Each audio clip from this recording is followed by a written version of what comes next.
ஜனவரி மாத வாக்குத்தத்தம். கர்த்தர் நம்மை நிச்சயமாக தப்புவிப்பார். 2 ராஜாக்கள் 18:30. பிப்ரவரி மாத வாக்குத்தத்தம். ஆண்டவராகிய கர்த்தர் என் பலன். அவர் என் கால்களை மான்கால்களைப் போலாக்கி உயரமான ஸ்தலங்களில் என்னை நடக்க பண்ணுவார். ஆபகுக் 3:19. மார்ச் மாத வாக்குத்தத்தம். என் கொம்பை காண்டாமிருகத்தின் கொம்பை போல உயர்த்துவீர். புதிய எண்ணெயால் அபிஷேகம் பண்ணப்படுகிறேன். சங்கீதம் 92:10. ஏப்ரல் மாதம் வாக்குத்தத்தம். உன் வழிகளெல்லாம்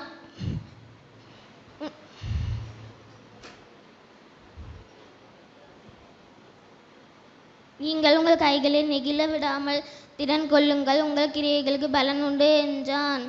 2 நாளாகவும் 15:7. மே மாதம் வாக்குத்தத்தம். உன் வழிகளெல்லாம் உன்னை காக்கும்படி உனக்காக தம்முடைய தூதர்களுக்கு கட்டளையிட்டார். சங்கீதம் 91:11. ஜூன் மாத வாக்குத்தத்தம். நீதிமானுக்கு வரும் துன்பங்கள் அநேகமாயிருக்கும். கர்த்தர் அவைகள் எல்லாவற்றிலும் அவனை விடுவிப்பார். சங்கீதம் 34:19. ஜூலை மாத வாக்குத்தத்தம்.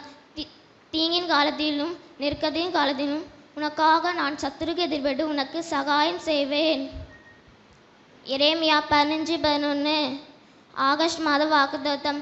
யோசேப்பு. என் வருத்தம் யாவையும் அனைத்தையும் நான் மறக்கும்படி தேவன் பண்ணினார். ஆதியாகமம் 41:51. செப்டம்பர் மாதம் வாக்குத்தத்தம். விசுவாசத்தினால் உண்டாகும் எல்லாவித சந்தோஷத்தினாலும் சமாதானத்தினாலும் நிரப்புவராக. ரோமர் 15:11.